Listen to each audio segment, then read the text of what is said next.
बिस्मिल्लाहिर्रहमानिर्रहीम। शुरू अल्लाह के नाम से जो बड़ा मेहरबान और नहायत रहम करने वाला है। एक्सरसाइज 1.1 का क्वेश्चन नंबर 1 है, identify each of the following as a rational और इर्रेशनल नंबर। यानी ये जितने क्वेश्चन दिए गए हैं इनमें हमने बताना है कि रैशनल नंबर कौन सा है और इर्रेशनल नंबर कौन सा है। तो इससे प्रीवियस लेक्चर में आपको डिटेल के साथ बताया गया कि रैशनल और इर्रेशनल नंबर्स क्या होते हैं। यहाँ पर उसका सिर्फ हम बेसिक कंसेप्ट रिकॉल करते हैं। तो बेसिक कंसेप्ट क्या है कि आपने जहन में क्या रखना है कि जो नंबर फ्रैक्शन की फॉर्म में लिखे जाएं, जैसे फर्ज करें मैं लिख देती हूँ 4/5, तो ये हमारे पास क्या है, एक रैशनल नंबर है। या डेसिमल पॉइंट के बाद कोई डिजिट रिपीट हो रहा हो, जैसे 0.666, इस तरीके से, बेशक वो अनलिमिटेड हो, तो ये हमारे पास रैशनल नंबर हैं। यहाँ पे डेसिमल पॉइंट के बाद डिजिट्स फिक्स्ड हों, जैसे 0.28, तो इससे आपको क्या कंसेप्ट समझ में आया कि फ्रैक्शन की फॉर्म के नंबर रैशनल नंबर्स हैं। अगर अनलिमिटेड नंबर आ रहे हैं यानी फिक्स्ड नहीं है तो रिपीट होने चाहिए, और अगर डिफरेंट आ रहे हैं तो फिर फिक्स्ड हो, आगे डॉट ना लगा हुआ हो, यानी वो आगे नंबर मजीद एग्जिस्ट ना करे। तो इस तरह के तमाम नंबर्स रैशनल नंबर्स होंगे और बाकी सब इर्रेशनल होंगे। अब फर्स्ट पार्ट देखें, 2.353535। पहली बात तो ये फिक्स्ड है, ये इस थर्ड कंडीशन को सेटिस्फाई कर रहा है। और सेकंड नंबर पे ये देखें, इसमें 2 डिजिट्स रिपीट हो रहे हैं, 353535 रिपीट हो रहे हैं, इसलिए ये एक रैशनल नंबर है। उसके बाद सेकंड पार्ट में देखें 0.6, इसके ऊपर ये जो बार है ये शो करती है कि ये डिजिट रिपीट हो रहा है। 0.6 ऐसे लिखा जा रहा है, 0.666 आगे अनलिमिटेड नंबर्स हैं, तो ये भी रैशनल नंबर की कंडीशन को सेटिस्फाई कर रहा है कि अनलिमिटेड हो लेकिन कोई डिजिट रिपीटेड हो। फर्स्ट टू क्या है, हमारे पास रैशनल नंबर हो गए। थर्ड में देखें हमारे पास क्या लिखा हुआ है, अनलिमिटेड है और उसके बाद डेसिमल पॉइंट के बाद डिजिट्स भी रिपीट नहीं हो रहे, 2, 3, 6, 0, 6, 7 सब डिफरेंट है। ऐसी कंडीशन नहीं बन रही जैसे यहाँ पर 2 डिजिट्स रिपीट हो रहे थे, यहाँ पर 1 डिजिट रिपीट हो रहा था, तो ये हमारे पास क्या है, इर्रेशनल नंबर है। उसके बाद है हमारे पास √7 स्क्वायर रूट। ये भी आपको बताया गया था कि जितने परफेक्ट स्क्वायर रूट नहीं होते वो हमारे पास इर्रेशनल नंबर्स होते हैं। लेकिन मजीद आप ये भी देख सकते हैं कि अगर आप 7 का स्क्वायर रूट लेते हैं, कैलकुलेटर से आप इसका स्क्वायर रूट ले सकते हैं, तो हमारे पास इसका आंसर आता है 2.645 और आगे अनलिमिटेड नंबर ऑफ डिजिट्स हैं। तो ये देखें, ये जो रैशनल नंबर्स की कंडीशंस है उसमें ये नंबर फॉल नहीं करता। अगर अनलिमिटेड हो, ये देखें अनलिमिटेड हो तो रिपीटेड होना चाहिए, जो कि नहीं हो रहा, इसलिए ये एक इर्रेशनल नंबर है। फिफ्थ पार्ट है ई और सिक्स पार्ट है पाई। ई और पाई इर्रेशनल नंबर्स होते हैं। क्यों इरेशनल नंबर्स होते हैं? क्योंकि ई की वैल्यू हमारे पास होती है 2.718 और आगे सो ऑन, और पाई की वैल्यू होती है 3.14 और सो ऑन, आगे डिजिट्स चल रहे हैं। रैशनल नंबर्स में अगर अनलिमिटेड नंबर ऑफ डिजिट्स हैं, आगे डिजिट्स चल रहे हैं, तो हमारे पास यहाँ पर रिपीटेड डिजिट्स होने चाहिए, जो कि इस कंडीशन में नहीं है, इसलिए ये इरेशनल नंबर है। उसके बाद सेवंथ पार्ट है 5 + 11 का स्क्वायर रूट। अब यहाँ पर हमारे पास ये 5 + 11 का स्क्वायर रूट, अगर आप 11 का स्क्वायर रूट लें और उसमें 5 ऐड करें तो ये इरेशनल नंबर की कंडीशन को सेटिस्फाई करेगा, यानी डेसिमल पॉइंट के बाद अनलिमिटेड नंबर ऑफ डिजिट्स आएंगे जो रिपीट नहीं होंगे। और सेकंड ये भी कि जब भी कोई रैशनल और इरेशनल का सम लेते हैं तो वो इरेशनल ही होता है। उसके बाद सेवंथ में देखें, स्क्वायर रूट 3 + 13 स्क्वायर रूट, दोनों ही हमारे पास क्या है, परफेक्ट स्क्वायर रूट नहीं है, यानी दोनों ही इरेशनल नंबर्स हैं, तो इन दोनों का सम हमारे पास इरेशनल ही होगा। उसके बाद 9 है हमारे पास 15/4, ये फ्रैक्शन की फॉर्म में लिखा गया है इसलिए ये एक रैशनल नंबर है। और 10 हमारे पास लिखा हुआ है 2 - √2 2 + √2। अगर हम देखें तो √2 एक इरेशनल नंबर है और 2 एक रैशनल, लेकिन यहाँ पर ये क्वेश्चन की फॉर्म में दिया गया है, तो हम इसको थोड़ा सा सॉल्व करके देखते हैं कि क्या इसका आंसर हमारे पास एक रैशनल या इरेशनल नंबर आता है या नहीं। कैसे, 2 - √2 2 + √2, इसके ऊपर हमारे पास फार्मूला लग जाएगा a - b × a + b वाला, ए माइनस बी इंटू ए प्लस बी हमारे पास किसके इक्वल होता है, ए स्क्वायर माइनस बी स्क्वायर के। तो यहाँ पर देखें ए की जगह हमारे पास 2 है, 2 स्क्वायर माइनस बी यानी अंडर रूट 2 का स्क्वायर। इसको सिंप्लीफाई करें तो ये देखें 4 माइनस स्क्वायर रूट से कैंसिल हो जाएगा 2, तो आंसर हमारे पास क्या आ जाता है 2, और 2 को हम 2/1 लिख सकते हैं, इसलिए ये हमारे पास एक रैशनल नंबर है। तो यहाँ पर जस्ट आपने क्वेश्चन में रैशनल और इरैशनल लिखना है। ये जो सारी डिटेल्स मैंने दी हैं ये आपने नहीं लिखनी, ये सारी डिटेल जस्ट आपका कंसेप्ट क्लियर करने के लिए आपको दी गई है। क्वेश्चन नंबर 2 है represent the following numbers on number line. In numbers को अब हमें नंबर लाइन पे शो करना है। फर्स्ट पार्ट है स्क्वायर रूट 2 या अंडर रूट 2 और सेकेंड है स्क्वायर रूट 3। अब ये हमारे पास इररेशनल नंबर्स हैं। इन नंबर्स को हम कैसे नंबर लाइन पे शो करेंगे? इन नंबर्स को नंबर लाइन पे शो करने के लिए पहले आपने नंबर लाइन ड्रॉ करनी है और फिर 1 पे रख के प्रोटेक्टर या डी की हेल्प से 90 डिग्री के एंगल पे एक लाइन ड्रॉ कर लेनी है with the help of scale. उसके बाद आपने कंपास या प्रकार को 1 यूनिट ओपन करना है और 1 पे रख के एक आर्क ड्रॉ कर देनी है। अब इस आर्क को आपने 0 के साथ ज्वाइन कर देना है। अब आपने कंपास को इस 0 से आर्क तक ओपन करना है और यहाँ एक आर्क ड्रॉ कर देनी है। तो ये आपका स्क्वायर रूट नंबर लाइन पे ड्रॉ हो गया। ये स्क्वायर रूट 2 की रिप्रेजेंटेशन है नंबर लाइन पर। तो यहाँ पर ये हमारे पास बनता है स्क्वायर रूट 2, ये इस पॉइंट पर हमारे पास बनता है स्क्वायर रूट 2। ये वैल्यू है हमारे पास स्क्वायर रूट 2, ये हमने 1 यूनिट लिया था, ये भी 1 यूनिट। अब अगर आप थोड़ा सा गौर करें तो स्क्वायर रूट की एक तो वैल्यू कैलकुलेटर से हमारे पास 1.41 आती है, तो ये देखें 1 से थोड़ा सा आगे ही वैल्यू आ रही है अंडर रूट 2 की। सेकेंड, अगर आप इस फिगर पर गौर करें तो ये हमारे पास ऐसे एक ट्रायंगल बन रही है। ये स्क्वायर रूट 2 है या अंडर रूट 2 जिसे आप कहते हैं, 2 का जजर, यहाँ पर देखें 1 यूनिट, यहाँ 1 यूनिट। तो राइट ट्रायंगल पाइथागोरस थ्योरम से आपको पता है कि इसे हाइपोटेन्यूज कहते हैं। This is called base, this is called perpendicular. तो hypotenuse square is equal to होता है हमारे पास perpendicular square plus base square. अब परपेंडिकुलर हमारे पास क्या है 1 और बेस भी क्या है हमारे पास 1, दोनों का जब हम स्क्वायर ओपन करेंगे तो 1 का स्क्वायर हमारे पास 1 ही आ जाता है। 1 + 1 हमारे पास किसके इक्वल आ गया 2।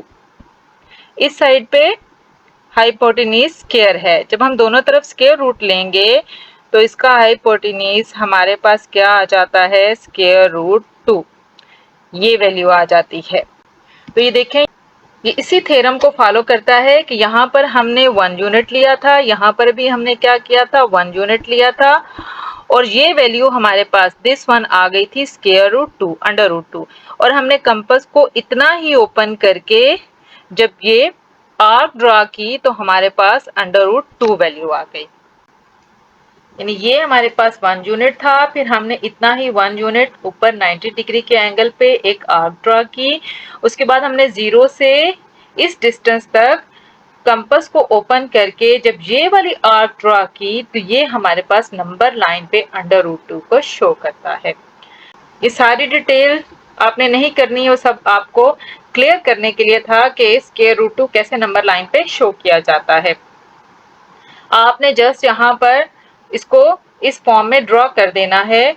यहाँ पर 1 पर आपने डी को रखकर एक 90 डिग्री के एंगल पे लाइन ड्रॉ करनी है, फिर 0 से 1 तक कंपास को ओपन करके यहाँ एक आर्क ड्रॉ कर देनी है, और फिर 0 से इस पॉइंट तक कंपास को ओपन करके जब आप ये वाली आर्क ड्रॉ करते हैं तो ये स्क्वायर रूट 2 पॉइंट है। नेक्स्ट स्क्वायर रूट 3 की वैल्यू ड्रॉ करने के लिए आपने ये वाला प्रोसेस ऑलरेडी रखना है, यानी स्क्वायर रूट 2 अंडर रूट 2 पहले आपने ड्रॉ कर लेना है, और उसके बाद फिर आपने फर्दर इन स्टेप्स को फॉलो करके जो मैं यहाँ करने लगी हूँ तो आपने स्क्वायर रूट 3 ड्रॉ करना है। अब आपने with the help of D इस पॉइंट पर 90 डिग्री का एंगल ड्रॉ करना है, और यहाँ पर एक पॉइंट मार्क करने के बाद आपने स्केल से एक लाइन ड्रॉ कर देनी है। उसके बाद आपने कंपास को 1 यूनिट ओपन करके इस पॉइंट पे रख के एक आर्क ड्रा कर देनी है और इस पॉइंट को अब आपने इस ज़ीरो के साथ ज्वाइन कर देना है। उसके बाद फिर आपने कंपास या प्रकार को इतना ओपन करके और ये आर्क ड्रा कर देनी है, तो ये आपका √3 है। अब ये आपका √3 नंबर लाइन पर ड्रा किया गया है। ये पॉइंट आपका √3 है। तो इसमें भी पाइथागोरस थ्योरम ही अप्लाई हुआ है। अगर आप नोट करें तो ये डिस्टेंस आपका √2 है।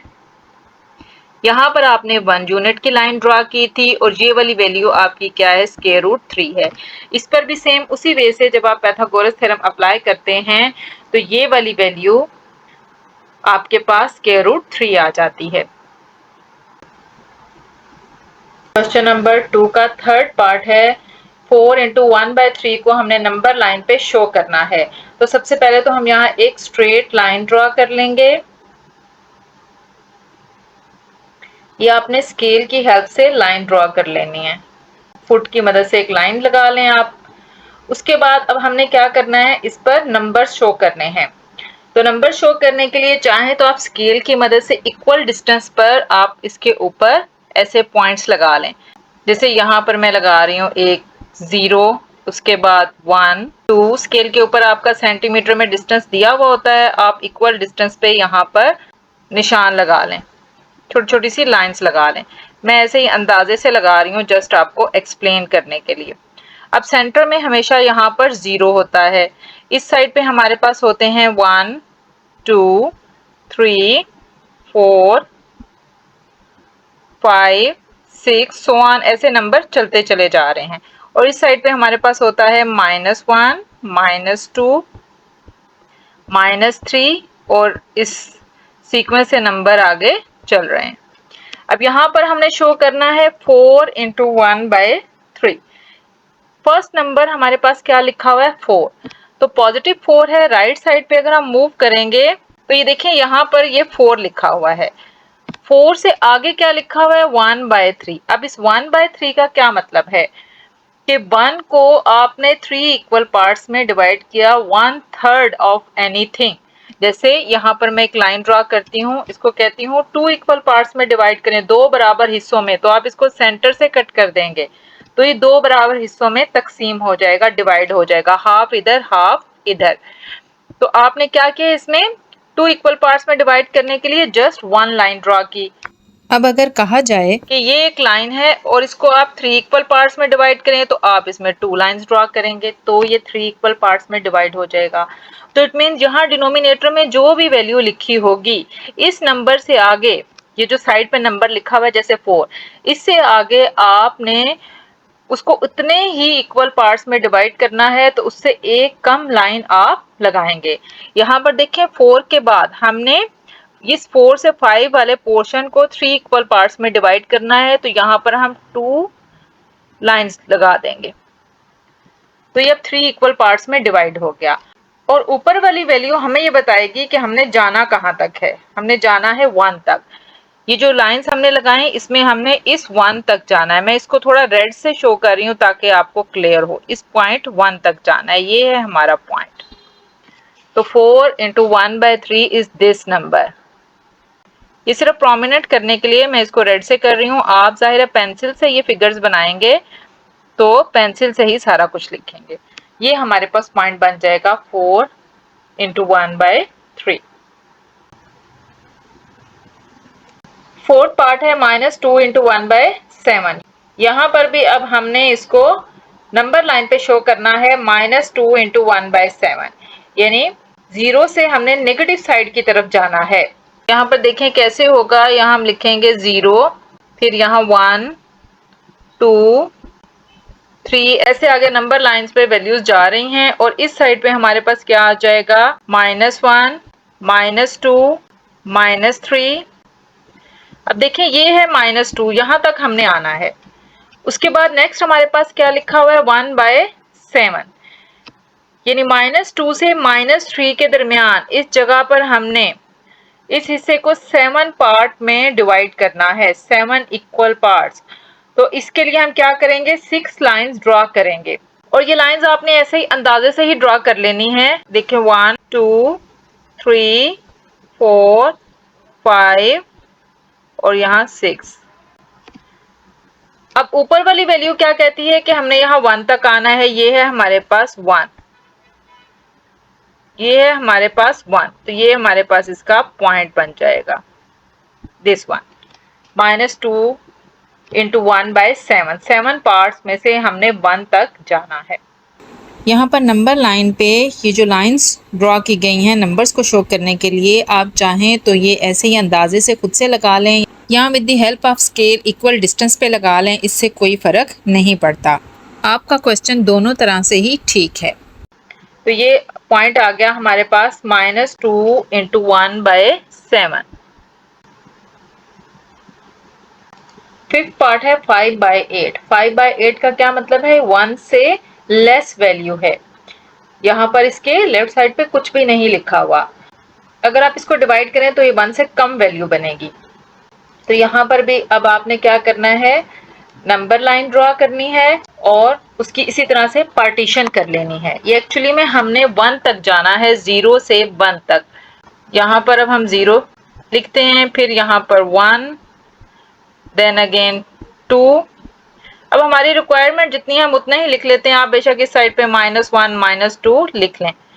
अब देखें 5/8 यानी इस पोर्शन में हमने 0 से 1 के दरमियान हमने इसको ड्रॉ करना है। तो आपको इससे पहले क्वेश्चंस में भी बताया है कि ये जो डाउनवर्ड वैल्यू है 8, हमने इसको इतने पार्ट्स में डिवाइड करना है, यानी 8 का मतलब है कि हमने यहाँ पर 7 लाइंस ड्रॉ करनी है। 1 2 3 4 5 6 7। तो इसके 8 पार्ट्स बन गए। अब ऊपर क्या लिखा हुआ है? 5। तो यहाँ तक हमने जाना है। यहाँ से अब अगर आप काउंट करें तो 1 2 3 4 और 5, यहाँ 5 बन रहा है। तो यहाँ पर हम सर्कल ड्रॉ कर देंगे इस पॉइंट पे। यहाँ ये हमारे पास वैल्यू बन गई है इसकी 5/8। ये भी सेम ऐसे ही जैसे आपने प्रीवियस क्वेश्चंस किए हैं। आप एक लाइन ड्रॉ करें, उसके बाद यहाँ पर आपने इसकी पार्टीशन उसी तरह से कर लेनी है। यहाँ हम लिखेंगे 0, उसके बाद यहाँ 1, फिर 2 3, आगे नंबर चल रहे हैं और इस साइड पे -1 -2। आप बेशक चाहें तो यहाँ डॉट लगा सकते हैं कि नंबर लाइन पे दोनों तरफ चल रहे हैं, नहीं भी लगाएं तो इट्स ओके, कोई ज़रूरत नहीं है इसकी। नंबर लाइन शो करती है कि आगे नंबर्स मौजूद हैं। अब यहाँ पर क्या लिखा हुआ है? स्टार्ट में 2, तो हमने कहाँ तक जाना है? इस 2 तक। उसके बाद ये देखें 3/4, सेम वैसे ही कि हमने इसको कितने इक्वल पार्ट्स में डिवाइड करना है? 4, इस पोर्शन को। तो यहाँ पर हमने 3 लाइंस ड्रॉ करनी है, 1 2 एंड 3। तो ये 4 इक्वल पार्ट्स में डिवाइड हो गया। और ऊपर वाला नंबर हमें क्या बता रहा है कि हमने कहाँ तक जाना है? 3rd तक। 1 2 एंड 3, ये बनेगा हमारे पास 3rd नंबर। तो ये हमारे पास बन गई वैल्यू 2 इंटू 3/4, 2 इंटू 3/4। ये पॉइंट हमारे पास बन गया इसका। क्वेश्चन नंबर 3 है, express the following as a rational number p/q where p and q are integers and q is different from 0। यानी ये जो नंबर्स हमें दिए गए हैं हमने इनको p/q यानी रैशनल नंबर की फॉर्म में लिखना है। वैसे भी जो रिपीटेड डिजिट्स होते हैं वो रैशनल नंबर होते हैं, वो p/q की या फ्रैक्शन की फॉर्म में लिखे जा सकते हैं। तो इसको हमने कैसे लिखना है, इंपॉर्टेंट क्वेश्चन है। इसके हम 2-4 स्टेप्स करेंगे और हर क्वेश्चन में जिस तरह का भी आएगा उन्हीं स्टेप्स को फॉलो किया जाता है। सबसे पहले तो सॉल्यूशन में हम इसको let x is equal to लिख देते हैं 0.4। सॉल्व करना है तो हमने इसको लिख देना है let x is equal to 0.4 के ऊपर ऐसे बार डाल देनी है। अब चाहें तो लेट करके इसको लिख लें। अब इसके ऊपर बार ये शो करती है कि नंबर रिपीटेड है, यानी 1 डिजिट इसमें रिपीट हो रहा है। जितने डिजिट्स पे बार होगा उतने ही डिजिट्स रिपीट हो रहे होते हैं। 0.4 4 4 सो ऑन, ये वैल्यू आगे चल रही है। अब हमने क्या करना है, अगर यहाँ पर बार 1 डिजिट पे है तो हमने दोनों साइड्स को 10 से मल्टीप्लाई करना है। अगर 2 डिजिट्स पे है तो बोथ साइड्स को 100 से मल्टीप्लाई करना है। इसी तरह से 3 डिजिट्स हैं तो 1000 से। तो आराम से हम इसको फ्रैक्शन फॉर्म में कन्वर्ट कर लेंगे।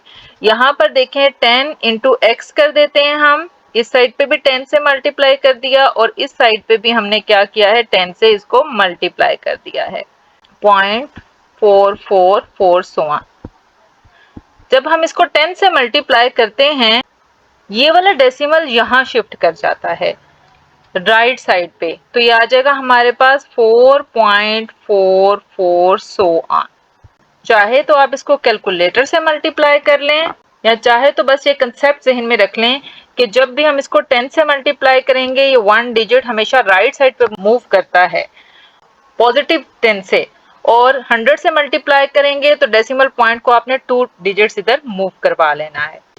ये आ गया हमारे पास इस साइड पे 10x। अब हम राइट साइड वाले नंबर को ऐसे लिख सकते हैं 4 प्लस 0.44 सो ऑन।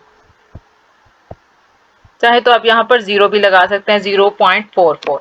4 में प्लस 0.44 करें तो 4.44, यही वाली वैल्यू आ जाती है। ये देखें 4 और इसमें प्लस करें आप 0.44, तो ये हमारे पास 4.44 ही बन जाता है।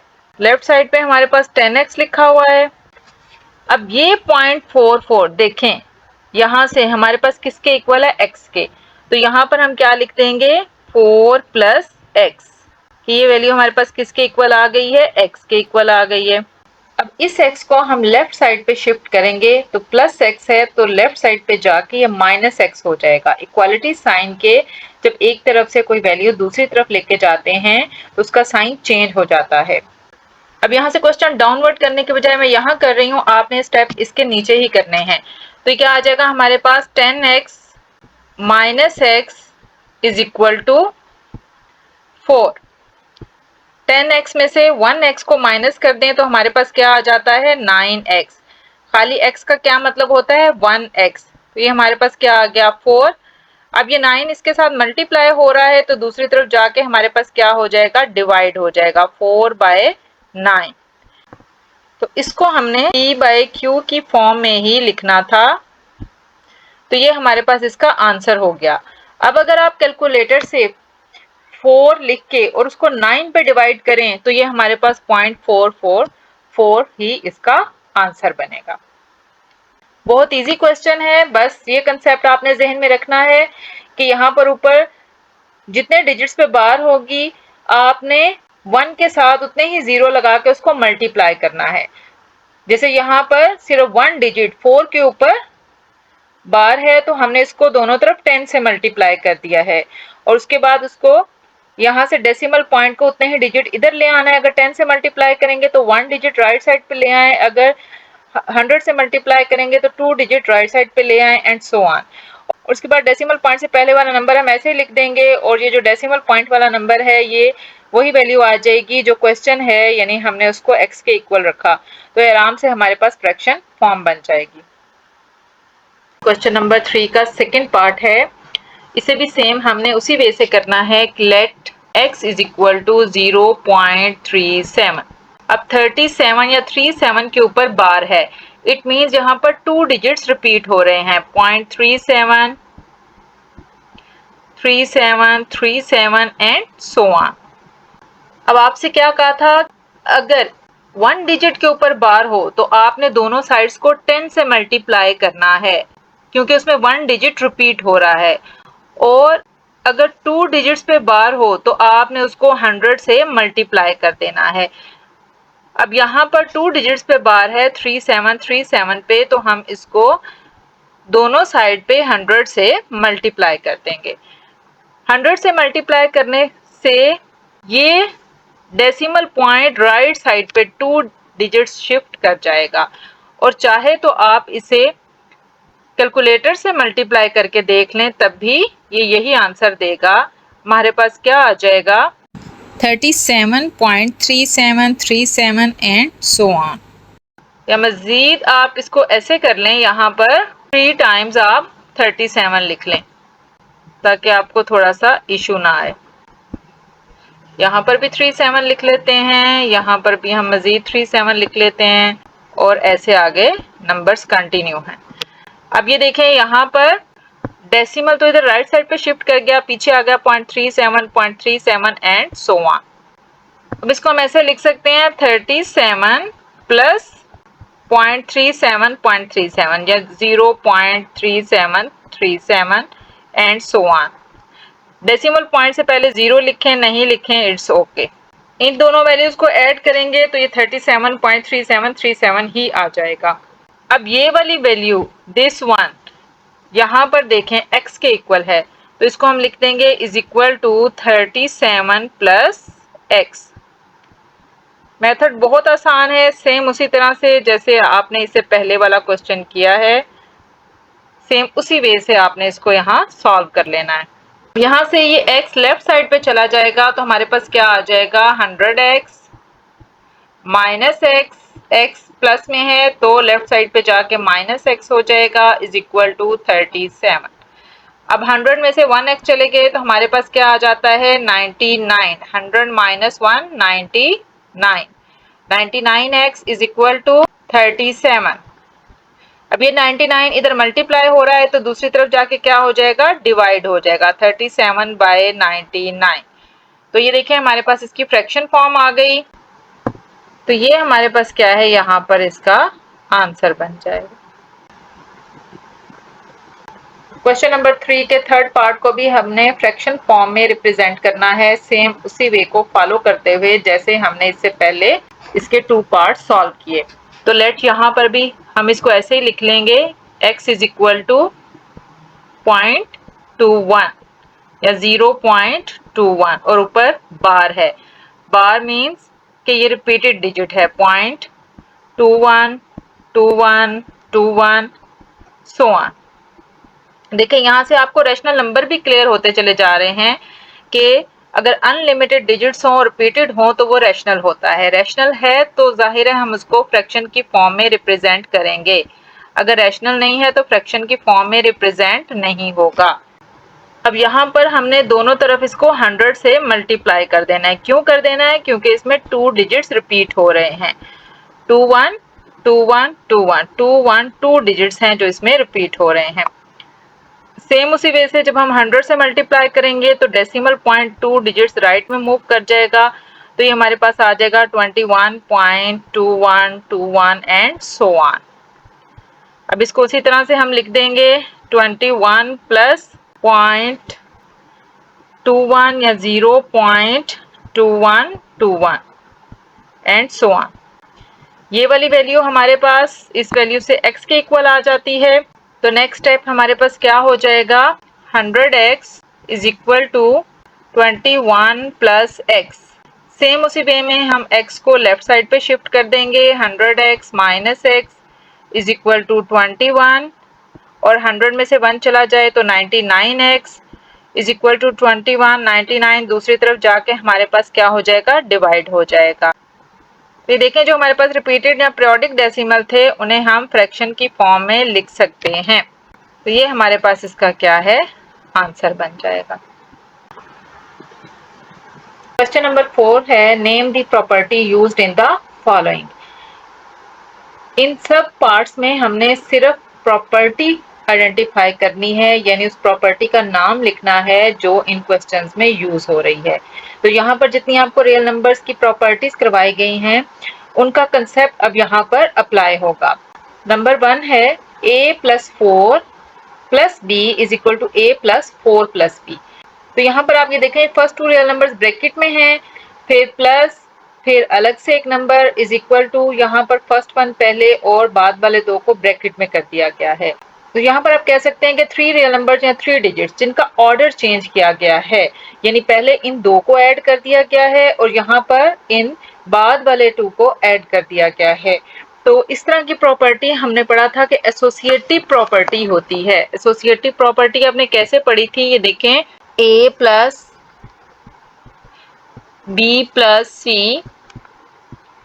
Is equal to a plus b plus c, यानी किसी भी ऑर्डर या किसी भी तरतीब में जब हम रियल नंबर्स को ऐड करते हैं तो उसका आंसर हमारे पास सेम ही रहता है। जैसे ये कोई से भी 3 नंबर्स मैंने लिख दिए 2 प्लस 3 प्लस 1, अब अगर हम इनको पहले कर दें 2 + 3 और फिर 1 कर दें तो आंसर में कोई फर्क नहीं पड़ता।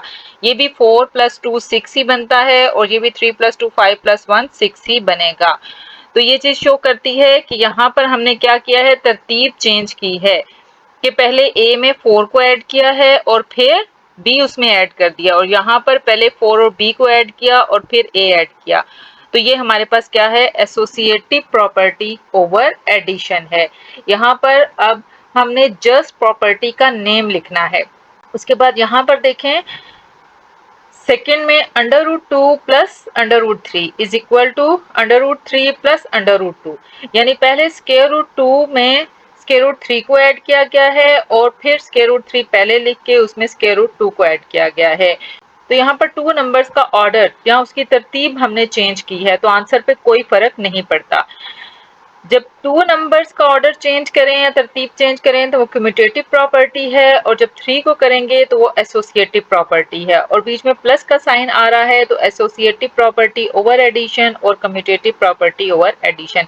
यहाँ ओवर की जगह आप विद रिस्पेक्ट टू एडिशन भी लिख सकते हैं WRT, तो वो भी ठीक है। कुछ जगहों पर यहाँ ओवर का लफ्ज यूज किया गया है, कहीं पे विद रिस्पेक्ट टू और कहीं पे अंडर यूज़ किया गया है, तो आप जो भी वर्ड लिखें वो बिल्कुल ठीक है, चाहे ओवर एडिशन लिख दें, अंडर एडिशन या विद रिस्पेक्ट टू एडिशन, सब ठीक है।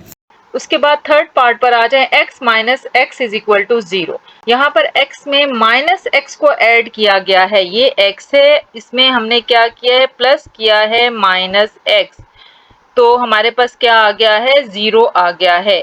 तो इट मीन्स ये -x इस x का एडिटिव इनवर्स है, यानी वो नंबर जिसका हम साइन चेंज करके पहले में ऐड करें तो हमारे पास आंसर 0 आ जाए, तो उसे हम क्या कहते हैं, एडिटिव इनवर्स। और फोर्थ वन में देखिए हमारे पास क्या लिखा हुआ है, a × b + c is equal to AB + AC। ये हमारे पास डिस्ट्रीब्यूटिव प्रॉपर्टी थी। a × b + c यानी a b के साथ भी मल्टीप्लाई होगा, फिर प्लस का साइन a c के साथ भी मल्टीप्लाई होगा, और अगर ये लेफ्ट से ऑपरेट करेगा यानी लेफ्ट से मल्टीप्लाई होगा तो हम इसको कहेंगे left distributive property over addition. क्योंकि बीच में प्लस का साइन आ रहा है इसलिए ओवर एडिशन, अगर माइनस का साइन आ जाए तो ओवर सब्ट्रैक्शन। यहाँ पर पेपर के पॉइंट ऑफ व्यू से आपने जस्ट इनके नेम यहाँ पर लिखने हैं। फिफ्थ पार्ट है 16 + 0 इज इक्वल टू 16।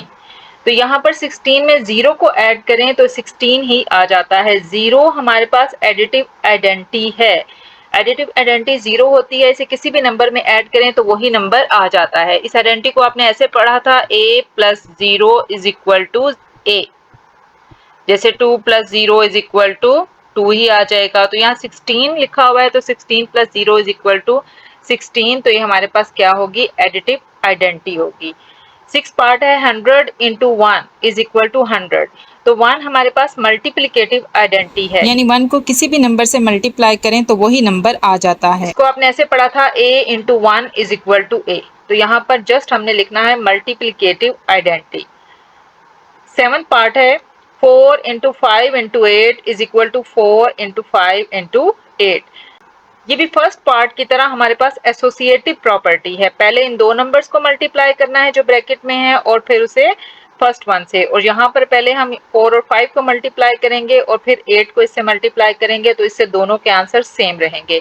इसमें मल्टीप्लिकेशन का साइन आ गया है तो हम लिखेंगे एसोसिएटिव प्रॉपर्टी अंडर मल्टीप्लिकेशन। इससे पहले भी आपको बताया है कि यहाँ पर अंडर की जगह आप अंडर का लफ्ज यूज करें, ओवर का लफ्ज यूज करें, विद रिस्पेक्ट टू यूज करें, इससे कोई फर्क नहीं पड़ता। बेशक आप ये लफ्ज यूज करें अंडर, बेशक आप विद रिस्पेक्ट टू यूज करें, WRT लिख दें, और चाहे तो आप ओवर का लफ्ज यूज कर दें, इससे कोई फर्क नहीं पड़ता, आपका आंसर रॉन्ग नहीं होता। बुक में यहाँ पर अंडर लिखा हुआ था तो मैंने यहाँ पर अंडर ही लिख दिया है। उसके बाद 8 पार्ट है AB is equal to BA। यहाँ पर भी देखें दो नंबर कम्यूट हो रहे हैं, और ये आपने सेम ऐसे ही प्रॉपर्टी पढ़ी है, commutative property under multiplication. A को पहले B से मल्टीप्लाई करें या B को A से, दोनों साइड्स सेम रहती हैं, तो यहाँ आपने लिख देना है कम्यूटेटिव प्रॉपर्टी अंडर मल्टीप्लिकेशन। इन क्वेश्चंस में जस्ट आपने यहाँ पर ये आइडेंटिफाई करना है कि यहाँ पर कौन सी प्रॉपर्टी यूज हो रही है, और यहाँ पर जस्ट उसका नेम आपने मेंशन करना है, यानी जस्ट आपने उसका नाम लिख देना है। क्वेश्चन नंबर 5 है name the property used in the following.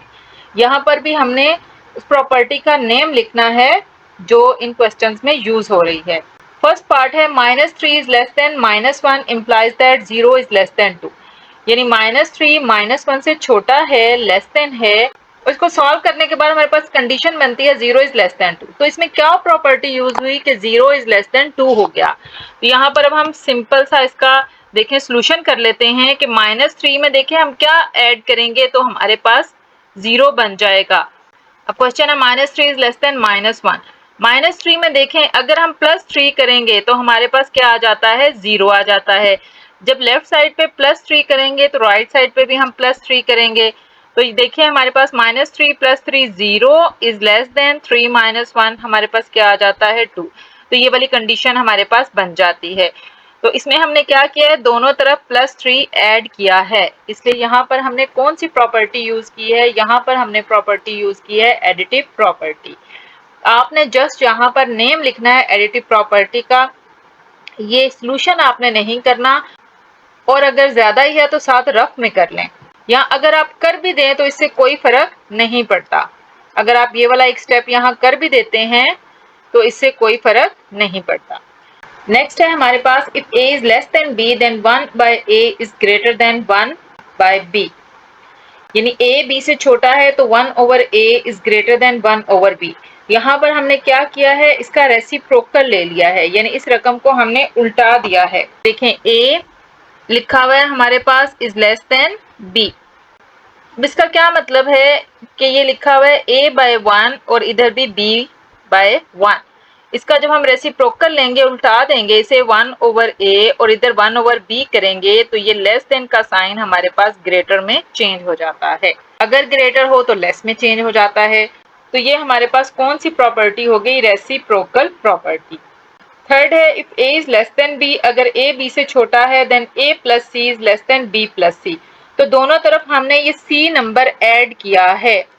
Equality या इनइक्वालिटी के दोनों तरफ कोई नंबर ऐड करते हैं तो उसे हम क्या कहते हैं, एडिटिव प्रॉपर्टी। तो ये हमारे पास क्या है, एडिटिव प्रॉपर्टी।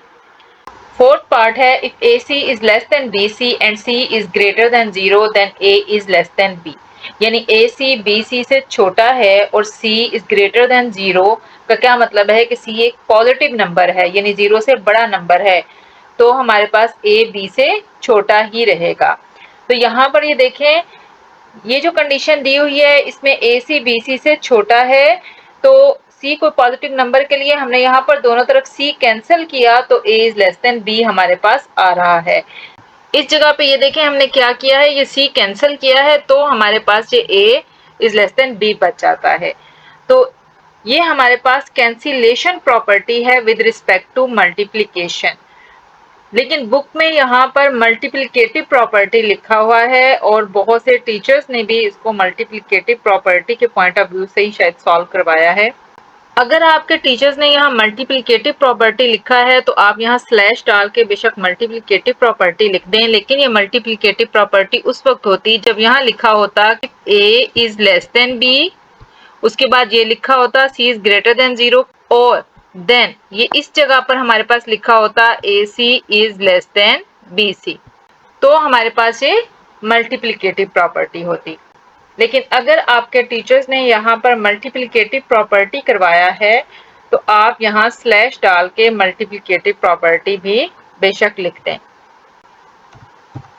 मल्टीप्लिकेटिव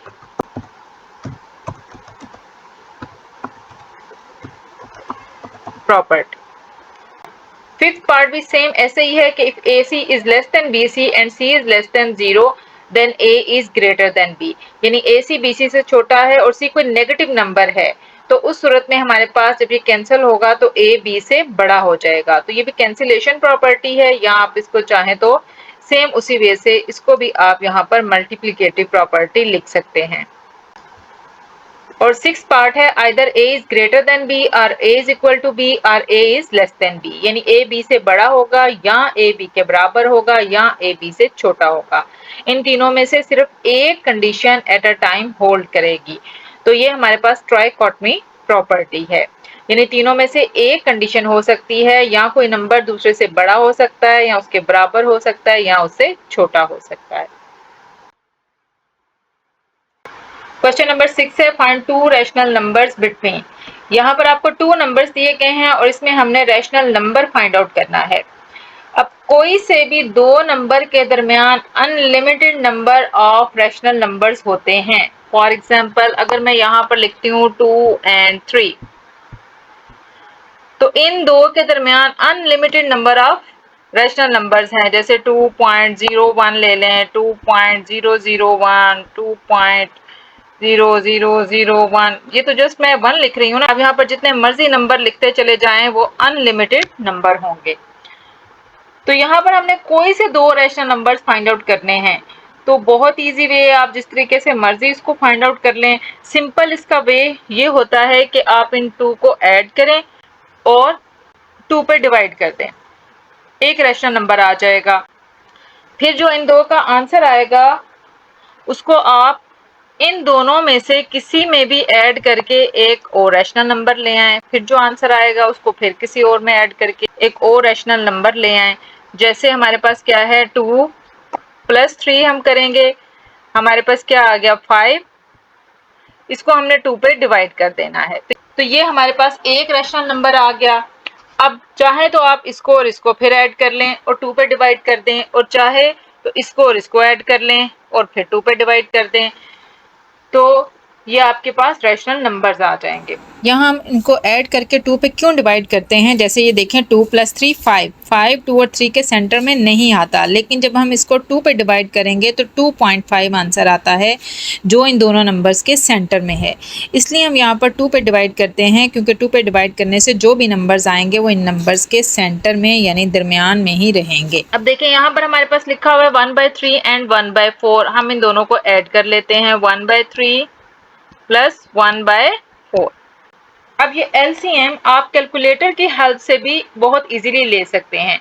कैलकुलेटर से आपने 1/3 लिखना है, फिर प्लस 1/4, तो आपके पास इसका आंसर आ जाएगा। और अगर आप यहाँ पर करना चाहते हैं तो ये देखें 4 और 3 का एलसीएम इन दोनों को मल्टीप्लाई करके आता है, 4 3s are 12। इस वैल्यू को अंदर रख के इस पर डिवाइड करते हैं, तो 3 4s are 12। जो आंसर आएगा उसको ऊपर वाले से मल्टीप्लाई कर देते हैं। इस तरह से 4 3s are 12, तो 3 1s are 3, तो ये हमारे पास क्या बन गया 7/12। अब आपको क्या बताया गया था कि आपने जो आंसर आएगा उसको क्या करना है, 2 पे डिवाइड कर देना है। ये 5 है तो इसको हमने क्या करना है, 2 पे डिवाइड कर देना है। तो यहाँ पर आया है हमारे पास 7/12, तो इसको भी अब हम क्या करेंगे, 2 पे डिवाइड कर देंगे, डिवाइडेड बाय 2। अब इसको सिंप्लीफाई करने के लिए हम क्या करेंगे, 7/12 डिवीजन जब मल्टीप्लिकेशन में चेंज होता है तो इस वैल्यू का हम रेसिप्रोकल ले लेते हैं। ये 2/1 लिखा हुआ है, ये बन जाएगा 1/2। तो ये हमारे पास क्या आ जाएगा 7 1s are 7/12 2s are 24। ये हमारे पास एक रैशनल नंबर आ गया। अब इन्हीं वैल्यूज को कैलकुलेटर से भी फाइंड आउट करना देख लेते हैं। कैलकुलेटर से अब आपने यहाँ प्रेस करना है 1/3 और फिर +1/4, और उसके बाद आपने इक्वालिटी का साइन प्रेस करना है। तो यहाँ देखें स्क्रीन पर हमारे पास नज़र आ रहा है 7/12। उसके बाद आपने क्या करना है, इसको डिवाइड करना है 2 पर और इक्वालिटी का बटन प्रेस करें तो स्क्रीन पे इसका आंसर आपको नज़र आ रहा है 7/24। यहाँ पर इस कैलकुलेटर में डायरेक्ट ही वैल्यूज़ हमारे पास आ जाती हैं, लेकिन अगर आपके पास इस तरह का कैलकुलेटर है तो बटा या फ्रैक्शन के लिए आप ये वाला बटन प्रेस करेंगे A × B/C। अब सेकंड के लिए आप इसको और चाहे तो इसको प्लस करके और फिर 2 पे डिवाइड कर लें, चाहे तो 7/24 + 1/3 कर लें। चलिए हम 7/24 + 1/4 करते हैं। हमारे पास एलसीएम क्या आ गया, 4 और 24 का 24 ही एलसीएम आ जाता है। और 24 को 24 पे डिवाइड करें 1, 7 1s are 7 + 6 4s are 24, तो यहाँ 6 आ जाएगा। ये हमारे पास बन गया 13/24। अब इसको हमने फिर किस पे डिवाइड कर देना है, डिवाइडेड बाय 2। तो क्या हो गया 13/24 इंटू 1/2, तो ये नंबर आ गया हमारे पास 13/48। रैशनल नंबर्स हमारे पास क्या आ गए, रैशनल नंबर्स 7/24 और 13/48। इस तरह से आप unlimited number of rational numbers यहाँ फाइंड आउट कर सकते हैं। जरूरी नहीं है कि यहाँ पर जो मेरा आंसर आया आपका भी वो आया, आप कोई से भी और नंबर लेंगे तो रैशनल नंबर चेंज हो जाएगा। फॉर एग्जाम्पल अगर यहाँ पर आप 7/24 में +1/3 करेंगे तो आंसर चेंज हो जाएगा। इस तरह से आप कोई से भी 2 रैशनल नंबर्स इसके दरमियान फाइंड आउट कर सकते हैं। क्वेश्चन नंबर 6 का सेकंड पार्ट है 3 और 4। अब यहाँ पर इनके दरमियान में हमने 2 रैशनल नंबर्स फाइंड आउट करने हैं। तो जो नंबर्स फ्रैक्शन में नहीं होते उनके रैशनल नंबर्स फाइंड आउट करना और भी इजी हो जाता है। यहाँ पर हम 3 और 4 को ऐड करेंगे और 2 पे डिवाइड करेंगे तो हमारे पास एक रैशनल नंबर आ जाएगा। 3 + 4 हमारे पास क्या आ जाता है, 7/2। ये एक रैशनल नंबर आ गया। दूसरे रैशनल नंबर के लिए हम क्या करेंगे, 7/2 में बेशक 4 ऐड कर दें या 3 ऐड कर दें, हमारे पास सेकंड रैशनल नंबर आ जाएगा। इसका एलसीएम हमारे पास क्या आ जाएगा, 2। यहाँ पे 7 और यहाँ 4 2s are 8। 7 + 8 हमारे पास क्या हो जाता है, 15/2। अब इस 15/2 को हमने क्या करना है, इसको हमने डिवाइड करना है 2 पे। 2 पे डिवाइड करने का क्या मतलब है कि हम इसको मल्टीप्लाई कर देंगे 1/2 से। मल्टीप्लाइड बाय 1/2, डिवीजन मल्टीप्लिकेशन में चेंज होगा तो इसका रेसिप्रोकल हो जाएगा। तो ये हमारे पास बन जाता है 15/4। सेकेंड रैशनल नंबर हमारे पास क्या आ जाएगा, 15/4। तो रैशनल नंबर्स हमारे पास क्या हो गए, 7/2 एंड 15/4। ये हमारे पास क्या है, रैशनल नंबर्स हैं। ये इसका आंसर होगा। तो ये हमारे पास रैशनल नंबर्स आ जाएंगे। ये क्वेश्चन भी सेम इसके फर्स्ट पार्ट की तरह से ही है। फ्रैक्शन में दिया हुआ क्वेश्चन है तो हम क्या करेंगे, इन दोनों को ऐड करेंगे, 3/5 + 4/5। आपको पहले भी बताया है कि आप ये कैलकुलेटर से भी सॉल्व कर सकते हैं। कैलकुलेटर से 3/5 + 4/5 लिखें तो आपके पास इसका आंसर आ जाता है। और वैसे इसका एलसीएम क्या है, सेम है, तो डिनोमिनेटर में वैल्यू 5 ही रहेगी और ऊपर आ जाएगा 3 + 4। तो ये हमारे पास बन जाएगा 7/5। अब हमने इसको 2 पे डिवाइड करना है। 2 पे हम इसको डिवाइड करेंगे, यानी इट मीन्स 7/5। आप ये सारा प्रोसेस डायरेक्ट कैलकुलेटर से भी कर सकते हैं, यानी 7/5 आ जाएगा, फिर इसको डिवाइड करें 2 पे तो ये हमारे पास क्या आ जाएगा, 7/10। ये एक नंबर आ गया। दूसरे के लिए अब आप क्या करेंगे, 7/10 + 4/5। इसका एलसीएम हमारे पास 10 आ जाएगा। 10 1s are 10, यहाँ 7 और 5 2s are 10 तो 4 2s are 8 आ जाएगा। और 7 + 8 15/10। अब हमने इसको डिवाइड करना है 2 पे तो ये क्या बन गया, 15/10 × 1/2। ये आ गया हमारे पास 15/20। चाहे तो इसको अब आप 5 के टेबल पे डिवाइड कर दें। 5 3s are 15 और 5 4s are 20। तो दूसरा नंबर 15/20 भी ठीक है और 3/4 भी ठीक है। तो ये दो नंबर हमारे पास आ जाएंगे, 7/10 एंड 3/4। ये हमारे पास इसका क्या है, आंसर आ जाता है।